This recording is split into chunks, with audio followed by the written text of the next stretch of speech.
Right, there is a lot to get through today. I came back from a week's holiday, had a ton load of work to do, and now it's time to finish the job off. I have a full weekend. Today's Saturday, let's get it done. This morning already I've changed the fuel filter just while it was up on ramps. Sorry I didn't film it, but just wanted to get it done while I had the space, so that's done.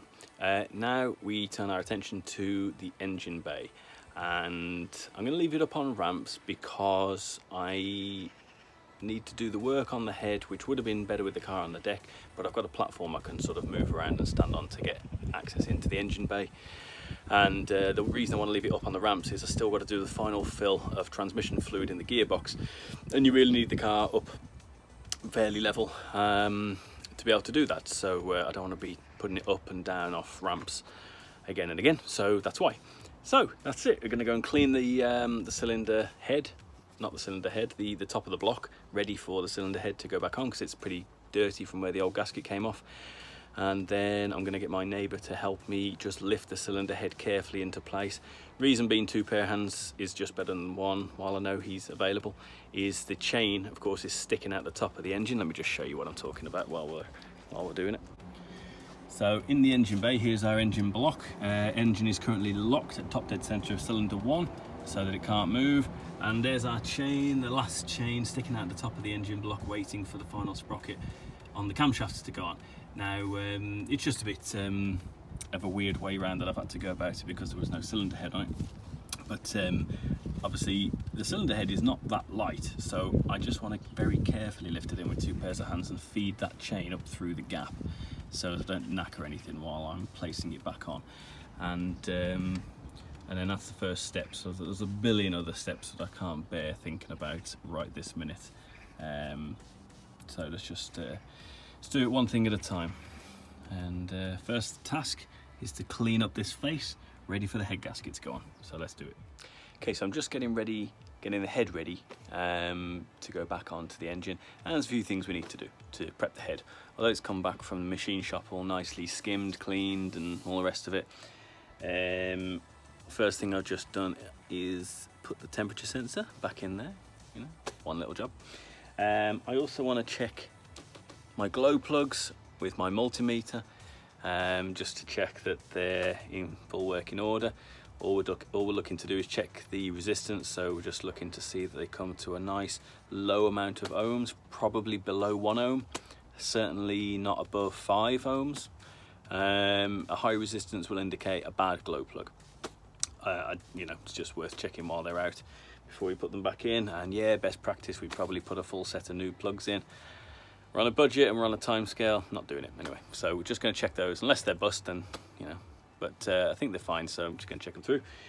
Then we've got to put the exhaust manifold onto the head before I put the head in, because you can't get to all of the bolts with the DPF, which is gigantic, by the way, in the engine. So just need to put all those back on. And yes, bad practice, but I'm reusing the exhaust gaskets. I know it's bad practice, don't want to hear it. Yeah, I know, but I'm just using the same old ones. And then I just got to remember how the 2 hanger brackets go onto the head. I just can't remember where they go. And also the final chain guide needs to be put in here. And again, I just need to refer to the manual just to see exactly how that goes. Blah blah blah. So a few tasks to do, get this all ready, and then I go knock on my neighbour's door, drop the head on with the gasket, and then begin the beautiful process of tightening the head bolts. And I'll talk you through that when we get to it. So just for those that don't know, in case you're wanting to check your glow plugs as well, just pick one of your glow plugs up. You can test them in the engine as well, you don't have to have taken them out. Since mine are out, I'm just gonna, I don't know, can you see that one there? Right in front of the multimeter. Set your multimeter to ohms. If it's auto ranging, you'll be fine, and it'll just test between, there we go, we're registering somewhere, somewhere less than an ohm, 0.6 of an ohm, something like that. If you test all of them and they're around that, around 1 ohm, less than that, perfect. Anything above, say, I don't know, 5 ohms generally, that's bad, you know, and if you've got massive resistance, throw it away. That's it really, check them all, and then I've already done mine, I know mine are good. So off we go. Right, so the head is ready to go on, as far as I'm concerned anyway. And the gasket is now laying neatly in place with our chain sticking up. The task now is to lift it very carefully into place without damaging it, threading the chain through the hole at the end, and just nestling it neatly on these locator dowels here and down there. And once it's in place, then I can do all the rest of it myself, just getting on with the sequence of tightening the head bolts up. Ta-da! As if by magic, the head is in place. Cylinder head's on. So that was a bit of a faff, if I'm honest. It took two of us a bit of jiggery pokery, moving it around, getting it into the right place until it's sat and located on the two dowels. So now that it's in, it's time to stick all of our cylinder head bolts on. So what I think I'll do is I'll just drop them all in, do them up finger tight, and then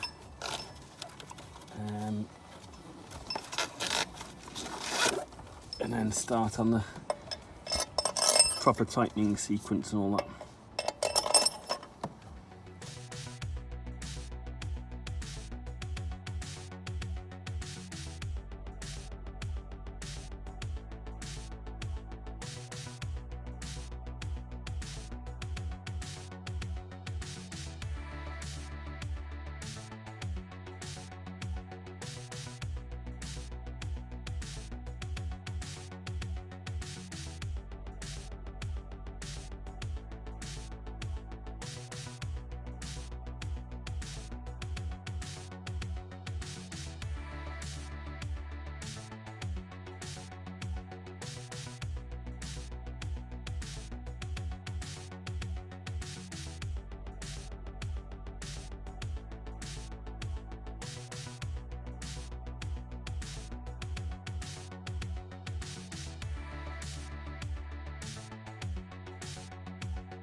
Right, okay, so at this point the head is all bolted on.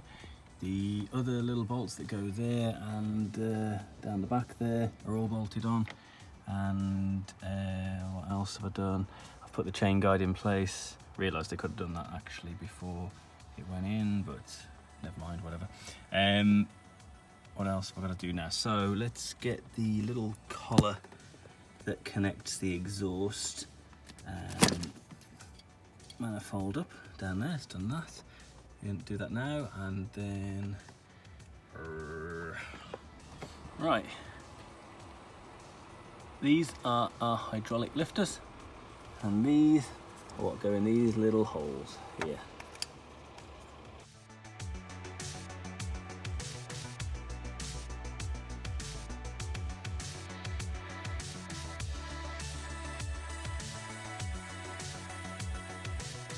So these are our rocker arms, if you'll recall. They have a little bearing in the middle that just sits like that.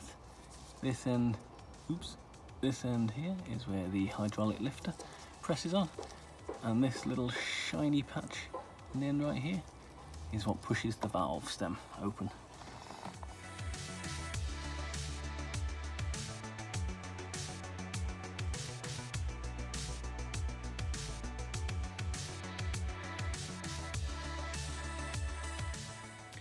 Right, we can move our attention onto the camshafts now.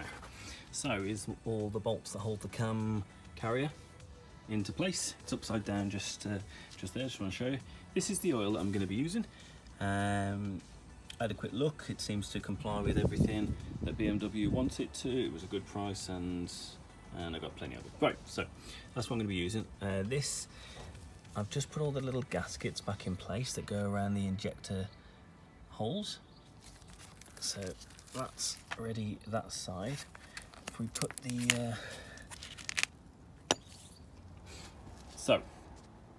I'm just going to run a bit of oil over, because all of the points like here, here and here, where the camshaft runs through, ordinarily it would still be lubricated from when I took it out. However, I took it down to the same place that remanufactured the cylinder head for me, and they put it through the acid bath just to give it a nice clean off for me, which is nice, and it's nice and clean, and we can see that it's not bent. But it also means that it's not lubricated under here, so it's a little stiffer to turn around. So I'm just going to run some oil over it so that it turns nice and freely before we put it back in. Take this sprocket off, I should probably do that now, and then time it up. Okay, now the camshaft assembly is very loosely dropped in place, and if you look carefully at the teeth on these at the back, you can see that the 2 marks and the 1 mark have to line up. That's a timing tool to just hold it across, because by the time these do get bolted down in place, you are not going to be able to turn camshafts very easily. So hold that in place and we'll bolt it down.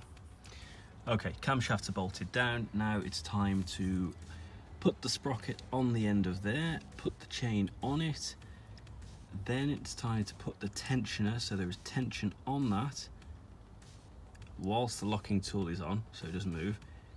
Then I can tighten up the sprocket, and it is timed.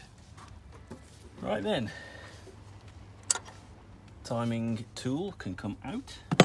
I've just tightened up the 3 bolts on the back of here, so these are all tightened nicely. The tensioner is all the way in. We're timed. We are timed. Now it's just put all the bits back together again. Okay, so although the sun's getting a bit low, I feel like I just want to get the timing cover back on. And here's the timing cover. Here's my new set of gaskets. Let's whip all these off, get the timing cover on, call it a day, and then finish off in the morning.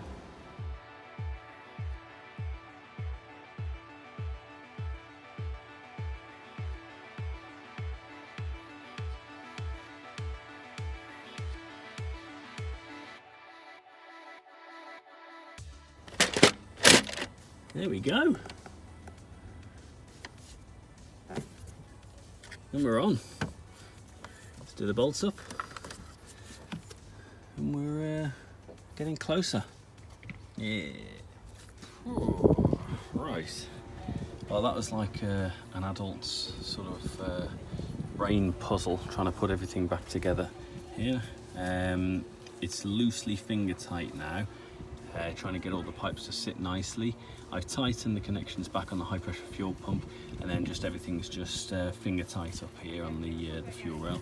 Injectors are in place, but not held in place by their clamps just yet, because I needed them to be just the right angle to get the pipes on. So now that everything's connected, I think I'll clamp them down and then tighten everything up, and then move on to plugging in everything I can plug in and putting the intake manifold back on, and then figuring out where the hell everything else plugs back in again.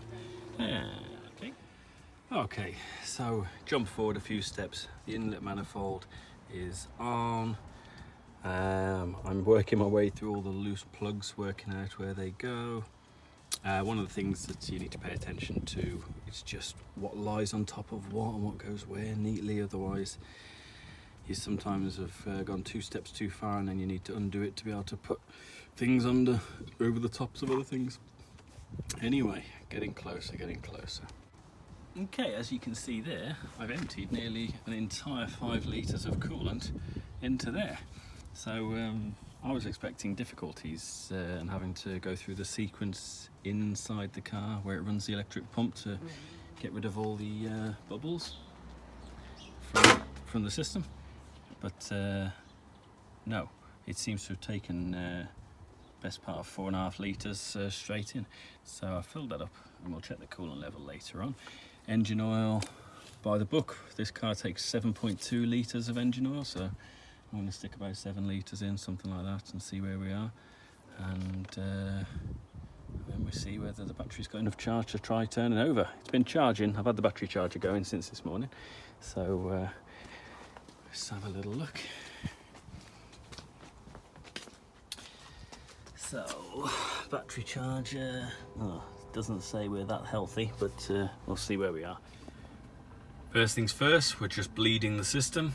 So the coolant system needs to run the electric pump and remove all the bubbles. You basically turn the temperatures up to the highest, fan speed to the lowest, put your foot on the gas for 10 seconds, and then it engages the pump to move all the bubbles around and yeah, get rid of the airlocks in the system basically.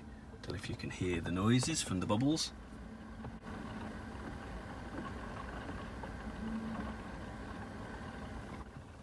I can hear it. I don't know if you can get that on the video or not, but we'll try and start once we get that gone. Okay, I've had loads of problems trying to get the car to start just because the ignition wants to keep turning itself off. I don't even know why. Let's have another go, see if we can get it to crank. Oh, it's trying.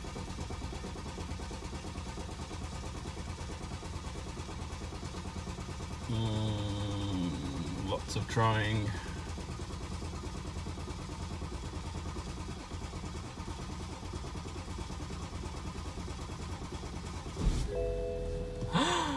Yes!